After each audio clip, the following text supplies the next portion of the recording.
might be working with people who are of different races or ethnicities, hold different religious views, are gay, lesbian, bisexual, or transgender, are from a generation that you don't relate to, may not speak English well, are from a country or a culture that you're not familiar with, or of the opposite gender, or even simple things like tech savvy versus tech phobic. All of these ways we can be different from one another. And believe me, if you're frustrated when you're working with someone who's not like you, trust me, they can be frustrated working with you too. One of the most profound and common examples I get all the time are people who are older, let's say my age, people who have been working for a while, who are frustrated by working with millennials. And they'll say, wah, wah, wah, wah. Why do they think that that they don't have to pay their dues? Everybody wants to be president of the company by the time they're 28. Why do they think they get to go to their yoga class? And the young people are like, how come he can't open an attachment?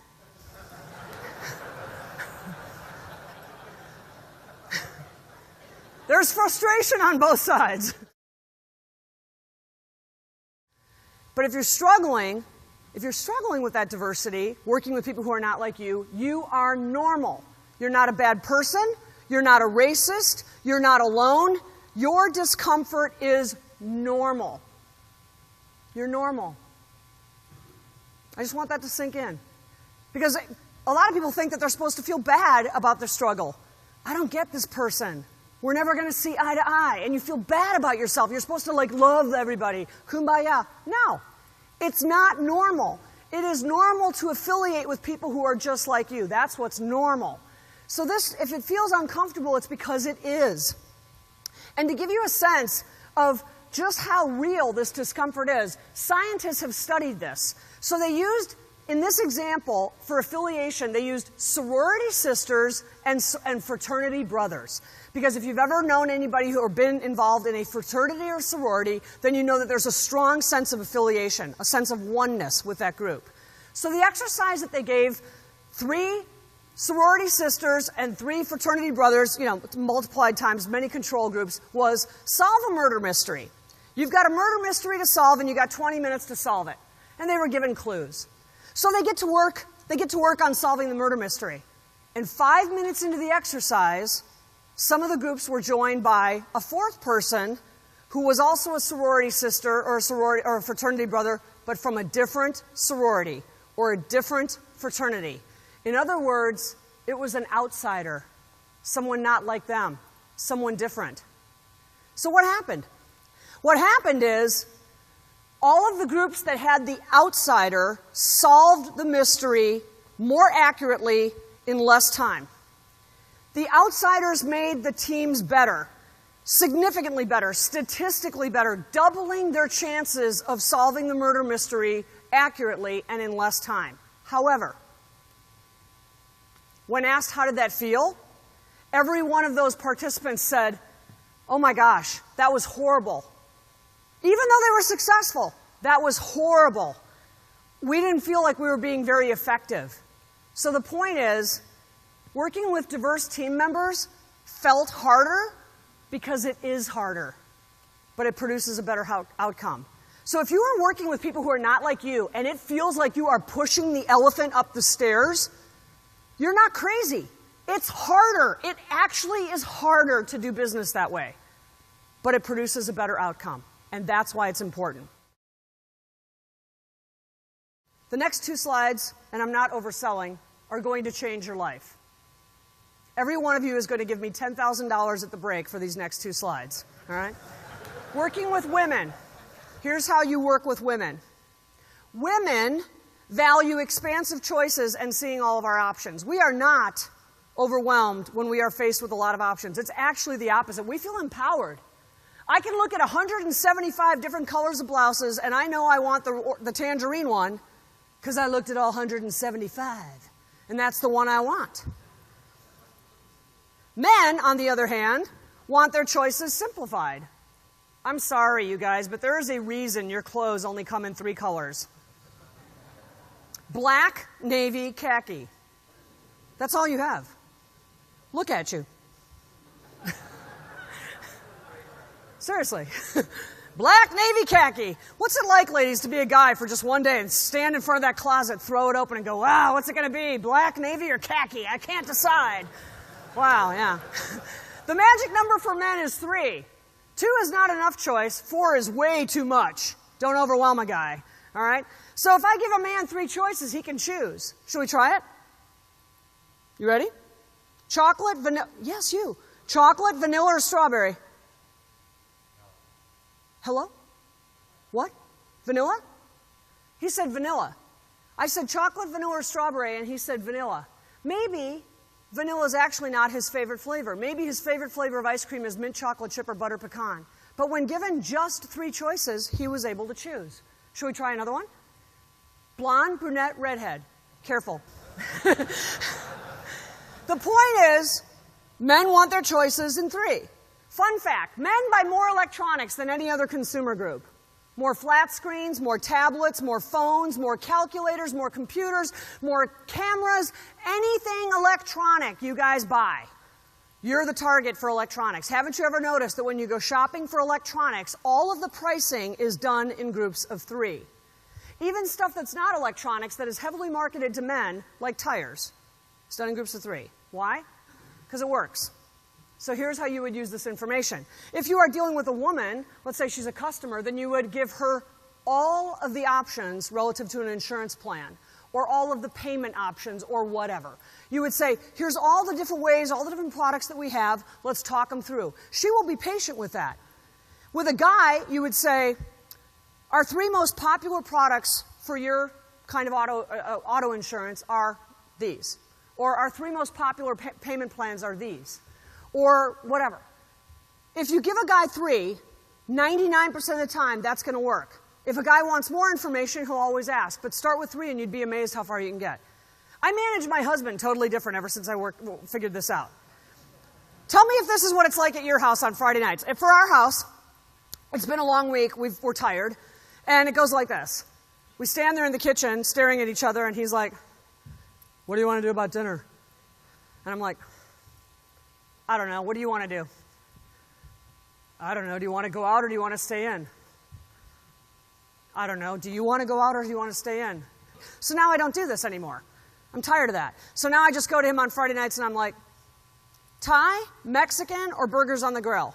And he's like, burgers on the grill. You're welcome.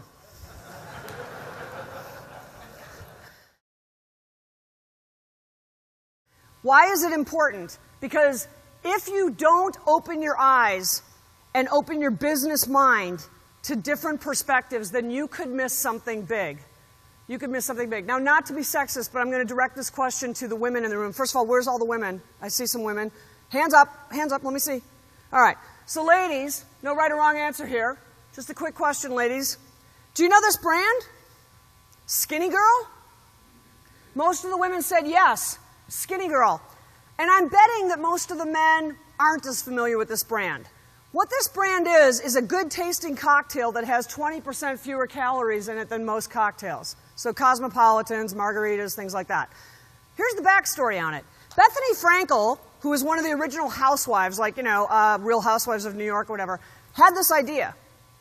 Wow, what if I could make a good tasting cocktail that had way fewer calories but still tasted good? We'll call it Skinny Girl. What if I had created this cocktail, women would buy it? And she approached every single major liquor company, every single one of them, and pitched her idea for like $1 million to develop the brand. Every one of them. Every one of them turned her down. All of them are headed by men. And I'm not saying that this is the reason, but it's a fact. All of them are headed by men. She's pitching a product that is targeted to women. And all of them said, we don't really see the merit in that idea. Nah. But 2 years later, she went ahead and forged ahead with her own brand. 2 years later, Beam, as in Jim Beam, bought her brand back from her for $100 million because it was so successful. I believe that what this was a failure of perspective. That when pitched this concept, many men were like, I don't really know if it would go anywhere. Why? Because most men don't really have to count calories the way women do. It's just not as hard for you guys. If there had been some women in the room, I promise you that those women would have said, hold up, wait a second, are you talking 20% fewer calories? You mean I can have a couple of drinks and not blow my entire day's calories? Heck yeah, I'll buy that. And they did. They did, to the tune of 400 million cases of skinny girls in the first 2 years of sales. So you can miss something big when you don't get diverse perspectives. Agree to disagree. When you disagree with someone, rather than trying to start an argument or persuade them, just simply say, I see it differently. Look at this picture. What is that? Is that 606? Or is that 909? It's all in your perspective. But you can say, if someone's saying it's 909, and I go, I see it differently. I see it as 606. If you say I see it differently, it's not antagonistic, it's not judgmental, it's not saying that you're right or superior, it's not combative, and it's not trying to persuade. You're simply saying, I see it differently. And I promise you that if you say, I see it differently, chances are somebody's going to say, how do you see it? And you're going to actually start a constructive conversation about something, even when you disagree. Here's another 4 magic words. 4 magic words. I need your help. Not can you help me. They work in very different ways. Here's why. If I say, ask me, can you help me? No. So if Ken says, I could say, you know what, Ken, I would love to, but I am really jamming on this meeting for David. He wants these numbers by 3. I can't. When he asks me a yes or no question, the answer can be no. When you need help, that's not a good answer. But, let's flip it now, Ken. If I go to Ken and I say, Ken, I need your help, you're going to say, with what? Or what do you need? Or how can I help? Or some version of that. And there's no coaching here. He did it instinctually, and here's why. We are tribal by nature. This is science. Humans, mankind, is not designed to live in isolation. We are designed to live together in communities. That is why people who are incarcerated, who get sent to solitary confinement, lose their minds. Lose their minds. They literally go crazy because there's nothing natural about it. What is natural to us is to live in communities, no matter how primitive, and in order to live in a community, you have to help each other. So we are designed for our survival to help each other. So when Ken says to me, or if I say to Ken, I need your help, he's going to say, with what? Now, partly there's a curiosity factor. With what? What do you need? But we are also, that's instinctual. And so I might talk to him about what I need, and if he is not the guy, then what's your name, sir? Ryan. Then he might say, you know what, Kelly, now that I understand what you need, I'm really not the person who has that answer, but let me talk to Ryan because he knows. He's now involved and he will help. Don't say, can you help me? The answer can be no. If you say, I need your help, the answer is never going to be no. The answer is always going to be, how can I help, or what do you need, or some version of that. And take the emotion out of things. Business is really actually quite non-emotional. We are the ones who make it emotional. So I worked with a guy one time who was the biggest pessimist I have ever known in my entire life. I'm an optimist. So, I mean, it wasn't just glass half full, half empty. He was literally a vampire who would suck the lifeblood out of anything. No, seriously. He was absolutely awful. We actually came up with a nickname for him. We called him Eeyore, right? Remember Eeyore from Winnie the Pooh? Here's an example. Could be worse. Not sure how, but it could be. I mean, holy mother of God, I would say to him, good morning, and he'd be like, what's so good about it? I'm like, oh my God. I mean, we dreaded working with him. Literally, we would go into a meeting, we would steel ourselves because it was just that vampire, blood-sucking, soul-crushing, dream-crushing. He was horrible. He was horrible. And I tried to like him. I tried to like him because I try to like everybody and I try to get along. And I could not like him. I could not like him. There was nothing likable about him. He was talented, he was smart, all these things, but he was not likable. And I beat myself up for that. I kept thinking there was something I was doing wrong. That maybe if I was a better person, I could possibly like this guy. And then one day I had an epiphany. I don't have to like him. I don't have to like him. I just have to work with him. Big difference. I don't have to invite him over to my backyard barbecue on Saturday. I don't have to socialize with him. I don't have to go to lunch with him. I don't have to do anything with him, but I do have to work with him. And once I took the emotion out of it, everything got easier because liking and disliking are actual emotions. So if you get unemotional about it, you're off the hook, except that it is okay for you to not like somebody. Sometimes people are going to say the wrong thing. Sometimes people are going to say the wrong thing. You're going to say the wrong thing. Your staff is going to say the wrong thing. Sometimes people are going to say the wrong thing, and we have a choice. We have a choice when that happens. We can pick up the weapon, and we can be like, what'd you mean by that? That was a racist, sexist, awful thing to say, whatever. Or we can bring it back to business. Sometimes when people say the wrong thing, it's not because they're racist or sexist or bigoted or anything like that. It's literally just something careless or ignorant. They don't really mean it the way it sounds. It's probably not mean-spirited. So here's another story. A colleague of mine, her name is Amber. Amber is a young black attorney. She's a woman, and she lives in Kansas City. Amber had to go to a deposition, and the deposition was going to be done in Salina at the other attorney's office. So she goes to this other attorney's office, and she walks in, and there's an older woman at the reception desk, and the woman says, "Can I help you?" And Amber says, "I'm here for the deposition." And the older woman receptionist said, "Well, you can just wait over there for your attorney right there." She thought she was the defendant. So my jaw is dropping. I'm like, oh my gosh. And she goes, I said, "What did you do?" And she goes, "Well, I just said, no, I'm Amber Fitzgerald, and I'm with Fitzgerald something, blah, blah, blah." And the woman said, "Oh, I didn't know that they let paralegals do depositions." Let's just dig that hole a little deeper. My reaction was just like yours. I was like flabbergasted. I'm like, that's not one strike, that's two. First you thought she was the defendant. She couldn't possibly be the attorney. And then she couldn't possibly be the attorney. If she's a black woman, she must be here to assist, right? Insult upon insult. And I said, "Oh my gosh, what did you do?" And she said, "You know, Kelly, I could have had that chip on my shoulder. I could have gone at her and just been like, that's a horrible thing to say. You're being presumptuous and blah, blah." And she goes, "I know she didn't mean it the way it sounded." She said, she's from a different generation. Most of the women in her generation didn't even work. They were wives and homemakers. And if they did work, they were probably clerical. She said, she said the wrong thing. I don't think it's right, but I don't think she meant it the way it sounded. She goes, I just brought it back to business. She handed her a business card and she said, "I'm Amber Fitzgerald. I'm with Thompson, Fitzgerald, and Smithson or whatever, and I'm going to wait for my client right over here. Is that all right?" And by handing her her card and bringing the conversation back to business, the woman, the receptionist, knew exactly what she had done, and she was mortified. So it didn't need to go to swords. It didn't need to become a chip on your shoulder and let me give you a lecture. Let people off the hook sometimes. I was just actually here in Charlotte 10 days ago, and I was speaking for Daimler.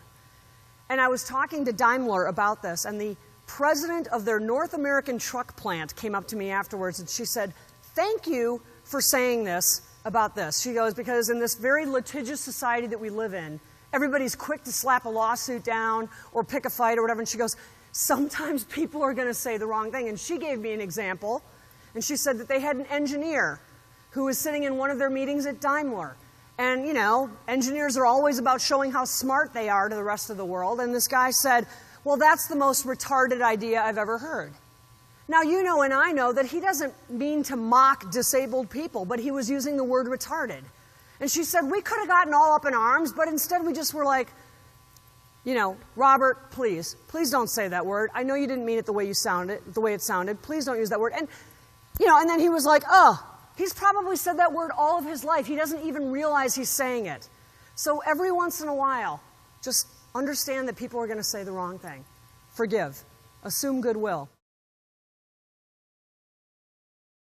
And I know that in this day and age, it is very hard to maintain respectful boundaries with people who are different from us. Our country is more divided. Our society is more divided than ever before. I don't really understand why everyone is so angry. Everyone seems angry about stuff, and it's hard to come together when there's anger in the room. But if there is mutual respect, then anger doesn't have a place at that table. And I just want to offer this as an example. Those of you who are chuckling know who these people are. If you don't know who these people are, it's Mary Matalin and James Carville. Mary Matalin was the Republican strategist for Bush, and Carville was the Democratic campaign strategist for Clinton.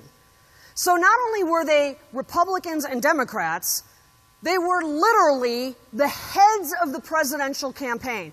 Ideologically, they could not be more different.